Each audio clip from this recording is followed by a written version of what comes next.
and thank you for joining us this afternoon. Today we're going to be talking you through Cortex Code, our purpose-built AI coding agent for Snowflake development. You'll see how it can help data teams get from an idea to production much, much quicker by understanding your Snowflake environment, your data catalog, and your existing development workflows. So before we dive in, I just need to cover the safe harbor, as we're going to be talking about a couple of roadmap items and things that are in various preview stages. Please, make any financial decisions based off our Snowflake documentation. My name is Aria, Attar, formerly co-founder and CEO of a company called TensorStacks, which recently got acquired by Snowflake. That acquisition will be announced tomorrow morning, which is very exciting, and now a senior PM on all Cortex Code surfaces. And Alison? My name is Ali Farrand. I'm a solutions engineer based out of the UK, looking primarily after insurance customers. And we've developed on a couple of Cortex use cases recently, hence why we're here presenting to you today. So today, most organizations really struggle with getting from an idea to a production fast enough. So time to production for data initiatives is often really, really slow. This means that businesses just can't react to the market changes quick enough, including things like new risks or opportunities in real time. Even when teams have great ideas, they tend to hit production bottlenecks. Getting something robust and tested and live in front of users is really hard. On top of that, there's the technical barrier. So data is often siloed across different systems and domains without intuitive tooling in place. It's difficult to empower that broader group of people to use data confidently when making decisions. So you normally end up with a group of specialists who are overloaded, and everyone else is waiting in a queue just for their availability and their time. Finally, there is the operational complexity. Teams are juggling high cognitive loads, lots of repetitive manual tasks, and a constant flow of changes. This doesn't just slow them down, it increases the margin for error. What's interesting is that over half of data professionals are already using AI tools every day. So it's not that the AI isn't being used, it's that the tools that are available aren't yet closing that gap between data and production in a secure and governed Snowflake native way. Most of the popular AI coding tools were not built with your data cloud in mind. They typically don't know anything about your data catalog or your Snowflake warehouse, things like databases, schemas, semantic models, and how they relate to each other. The context usually just stops at the repo. They can see files in Git and maybe some comments, but they don't quite understand how that project is actually wired up to live data or production workloads. This means that you still have to have that translation between what's in the code and then what's in Snowflake. There's also the security and governance angle. A lot of generic tools kind of rely on sending that context out to third-party services, which often means that your data leaves that secure and governed environment. For many of you working with sensitive or regulated or even customer data, this is a complete non-starter.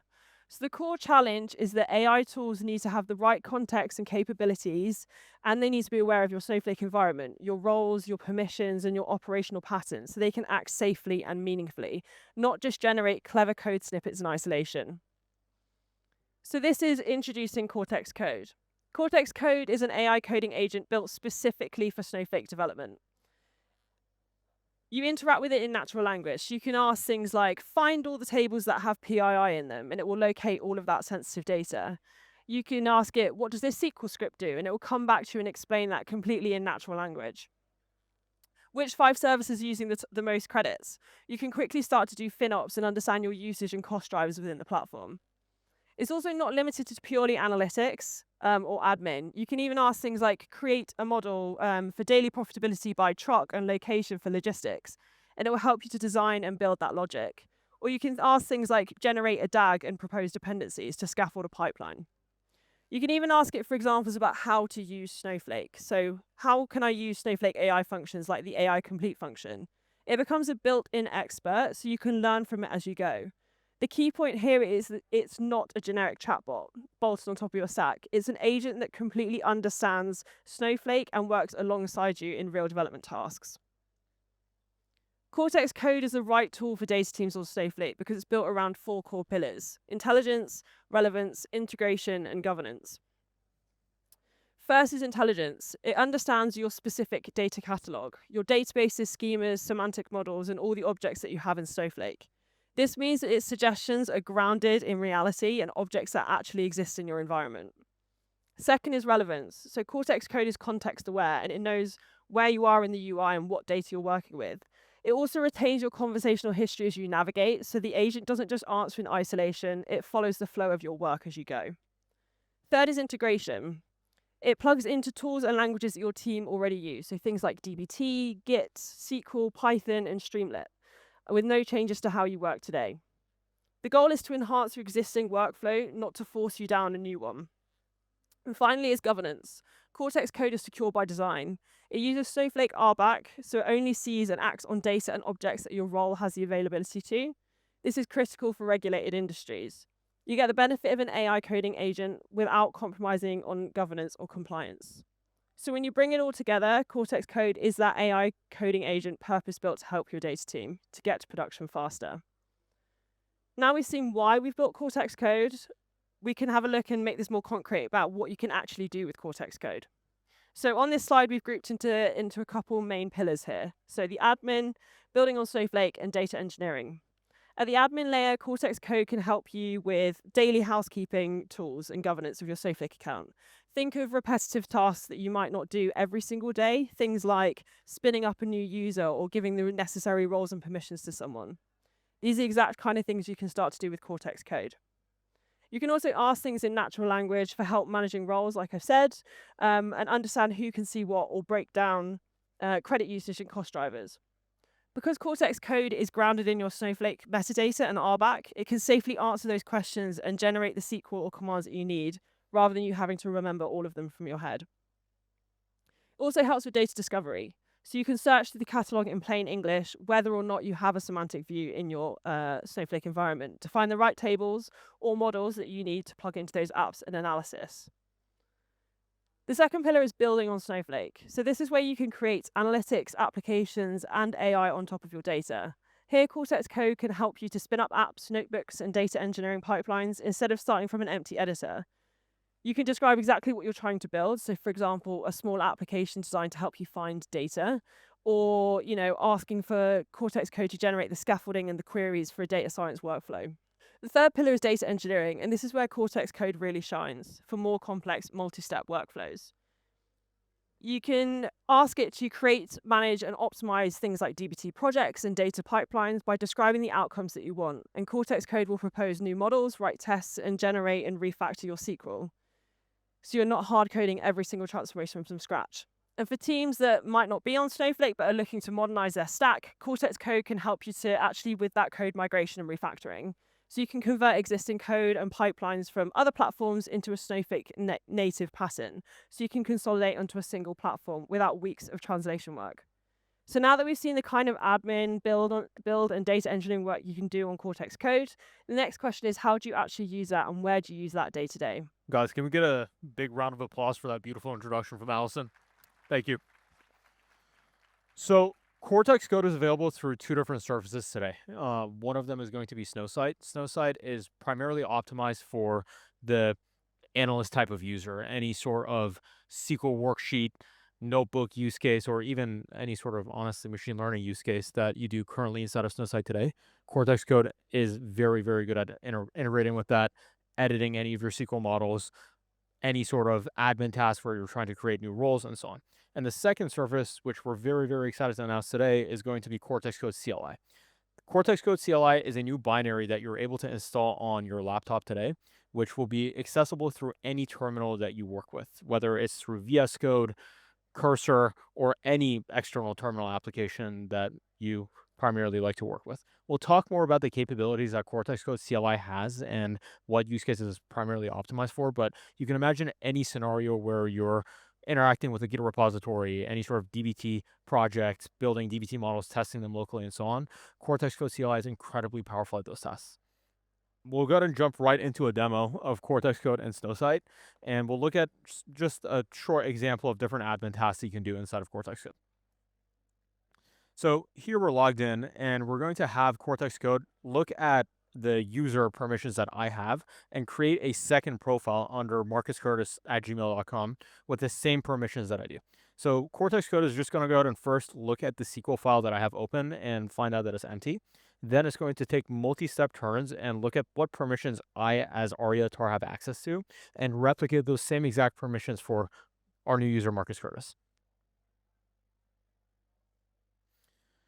Cortex Code in Snowsight also has the capability to search your Snowflake catalog across thousands and thousands of tables, which is incredibly powerful because as Snowflake scales, it becomes harder and harder for these coding agents to discover where data is and access it properly. Perfect. Let's go ahead and keep that and go from there.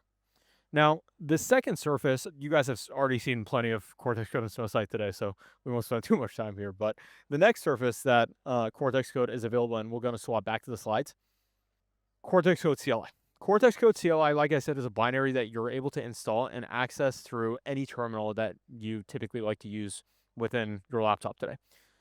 Now, what's beautiful about Cortex Code CLI is it has special capabilities that we've built into it for you to work with DBT projects, query optimizations, data model optimizations, and obviously very powerful search across your Snowflake catalog. And on top of that, interacting with semantic views, SI agents, and so on. Now, Cortex Code CLI, like I said, runs locally and is able to both interact with your local operating system and Snowflake, any sort of environment that you're working with. The first capability that we'll go ahead and highlight today is going to be special DBT capabilities that it has. We know most Snowflake customers for data modeling are using DBT today. And the first tool that we've built for is a tool called FastDBT. FastDBT gives Cortex Code CLI the capability to parse through massive DBT projects with thousands and thousands of models within less than a second and find how each model is connected to each other, where tests are missing, fill those tests in very, very quickly in parallel. Second capability is data diffing. We know there's plenty of queries out there that are being executed against Snowflake today that are not as optimized as they should be. Data diffing gives Cortex Code CLI the capability to create more optimized versions of those data models and run a data diff against the original version and the new version to confirm that the data matches one-to-one exactly. And last two that we'll go ahead and highlight today are going to be obviously executing SQL queries against Snowflake. And lastly, searching the catalog, again, across thousands of models. These are internal services that we've built that indexes all of basically every single Snowflake table that exists semantically. And this allows Cortex Code CLI to search across them in a very, very efficient way. So let's look at some examples of what Cortex Code can do here. And as we're watching these demos, we're actually going to be taking some live questions. So I have a ticket sales database or a schema. I'm actually not quite sure what it is inside of my internal Snowflake environment. And we're going to go ahead and first have Cortex Code CLI find where this database or schema is through some of the capabilities that it has. Now, the way to start Cortex Code is you just type Cortex inside of your macOS terminal or your Windows terminal, and this CLI pops up. Now, let's go ahead and give it this question and see what it looks like. Now, Cortex Code CLI is built with all of the security best practices that we like to enforce within Snowflake, correct? So one of the first things to note is by default, Cortex Code will ask you for permission on any action that it typically likes to take. So there we go. It's gonna go ahead and think through what it should do first. I'm gonna go ahead and give it permission to execute this command here, which gives it the ability to search across all of our schemas, tables, and databases. And the second mode in Cortex Code CLI is bypass safeguards.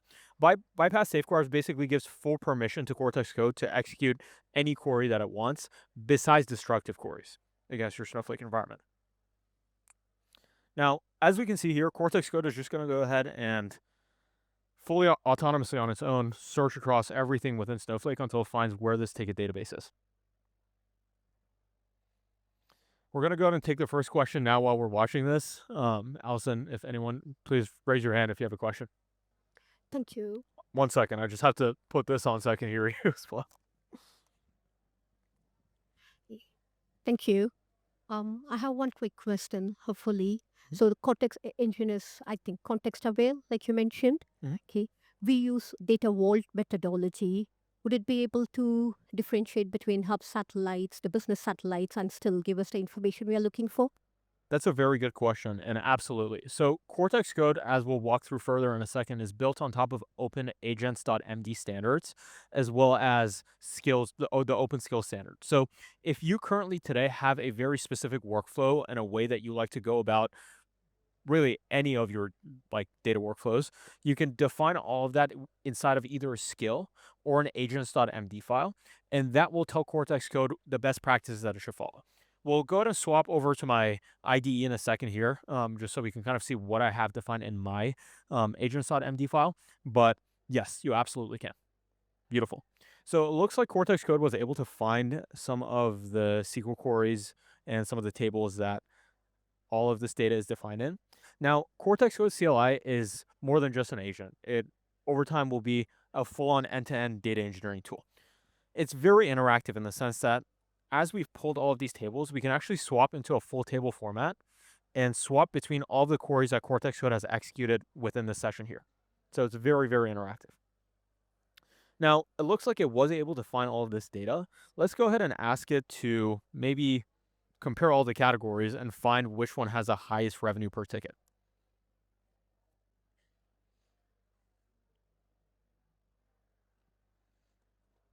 While we're waiting for this to finish up, next question maybe?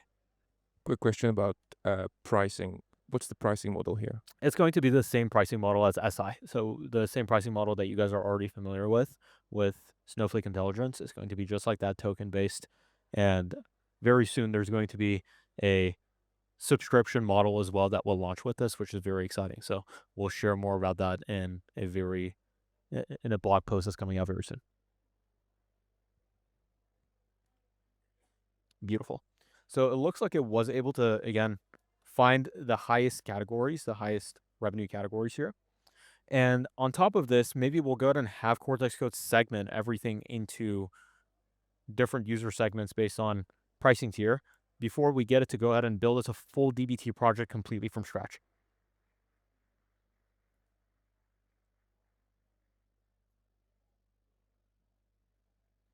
Now, one other capability that Cortex Code has is it's very good at searching across all of your queries that are currently getting executed today.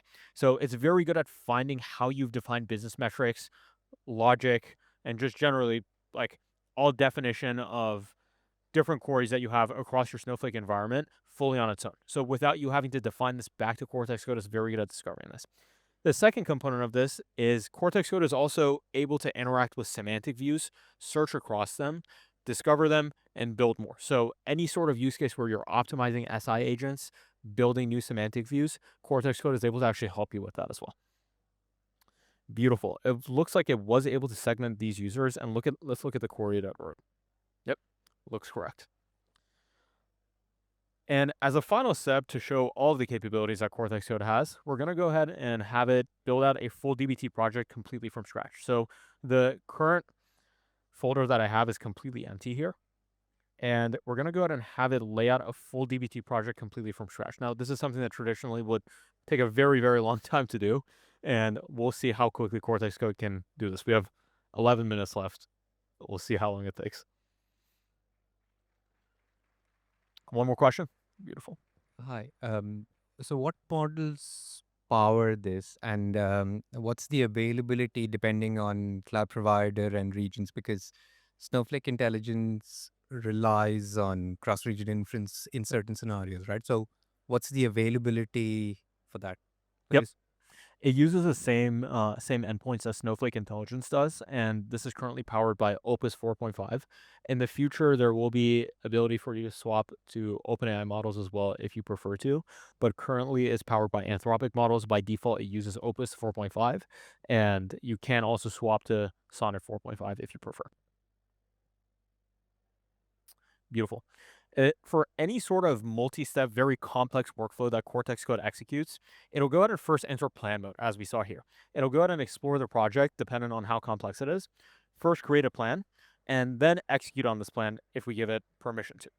Now, based on my agents.md file that I've defined here, I always want Cortex Code to use UV environments. This is just a preference that I have. So you can define all of your preferences either in cortex.md files or agents.md files to make them agnostic to the coding agent tool. And Cortex Code will always follow these instructions.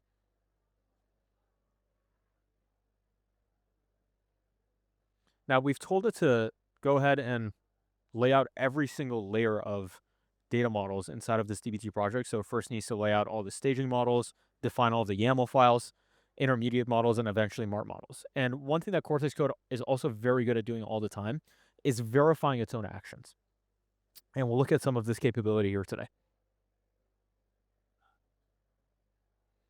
Now, depending on how much information you'd like to see when you're interacting with Cortex Code, there's different view modes. So if we want to expand some of these edits and writes a little bit more, we can go ahead and press Control O, and we can see snippets of edits and writes that Cortex Code is doing.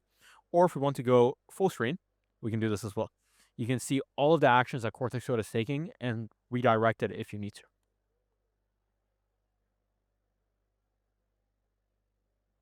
And again, it always generally tries to use security best practices as it goes. Now, it looks like it ran into a parsing error, so let's see if it can self-correct itself and fix its own problems.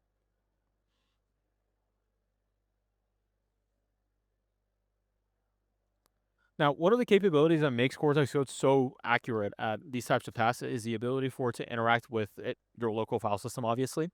This same ability is coming to Cortex Code and Snowsight very soon. There's going to be a sandbox that will be attached to Cortex Code and Snowsight. And Cortex Code and Snowsight will, again, be able to interact with that environment through a shell, execute any sort of bash command that it wants to. And over time, this will unlock the ability for us to roll out background agents. So you can imagine a world where Cortex Code is running fully autonomously in the background, monitoring pipelines, fixing errors as they come in, and so on. So very exciting things coming in the very near future. Cool. It looks like it was able to finish this whole task in 2.5 minutes, which is very impressive. And yeah, we'll go ahead and pause here. So we're going to swap over to cursor, look at what it laid out. So it looks like all of this is just laid out live right here. All of our staging models are here, MART models, intermediate models. Beautiful. Now, again, like I said, Cortex Code is available through any terminal that you typically prefer to use today. So if we want to use cursor, I'm going to zoom in a little bit. We can actually just swap over to our cursor terminal. Oops, not this one. Let's go ahead and do DBT transforms. Here I have a DBT project that has thousands of models. And we're just going to go ahead and spin up Cortex inside of this. Let's go ahead and show off some of the capabilities that it has on interacting with DBT projects. So let's go ahead and ask Cortex to explore this project with FDBT and find which staging models are missing tests.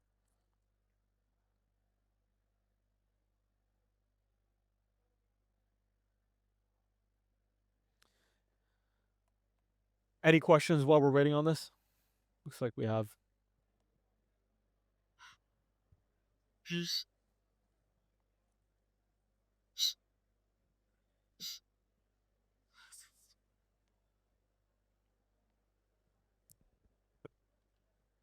So, what are the safeguards for any jailbreaking? Yeah, absolutely. So by default, Cortex Code does not have any sort of write capability on its own unless you specifically give it access to. The other beautiful thing about Cortex Code is it runs on your laptop against your Snowflake environment. So the only person that does have access to interacting with Cortex Code is you. So that by default gives it a layer of security, which means, I mean, hopefully you're not jailbreaking your own agent to have it do some destructive actions to the Snowflake environment. But by default, only you have access to your Cortex Code. So it has that layer of safeguard and security built in. And then obviously any sort of potentially destructive action that it would take, such as updating a table and so on, you have to specifically give it access to doing that through confirming actions. Beautiful. It looks like it was able to parse through this project very quickly using FDBT. FDBT is a tool written in Rust that's very, very fast at parsing projects and finding how everything's connected together. And it's an exploration tool for Cortex Code. And it looks like it was able to find that there's 1,500 staging models here, 206 of them with tests and 19 of them without tests. So we can see here how quickly Cortex Code is able to parse a project with thousands and thousands of models inside of it to find where everything is. Cool. So we'll go ahead and save some time at the end for any follow-up questions, but if there's none left, we can go ahead and start wrapping this up. Any? We could sort of keep this history of all the executed codes and access through the Snowsight as well, can't we? 100%, yes. And one pattern that we're starting to see more and more often is having, people create a replica of their own profile with more limited permissions for Cortex Code, and then using that as the inference account into Cortex Code. So that gives you that traceability log of figuring out what was executed by Cortex Code, what was executed by the user, and so on. So absolutely, you can track all of that inside of Snowsight today, and all chat histories are only saved locally. So none of that information is saved back on the service side on our side. Cool. Well, thank you guys for joining. This was a incredible session. Hopefully it was helpful. I'm very excited for you guys to start using Cortex Code.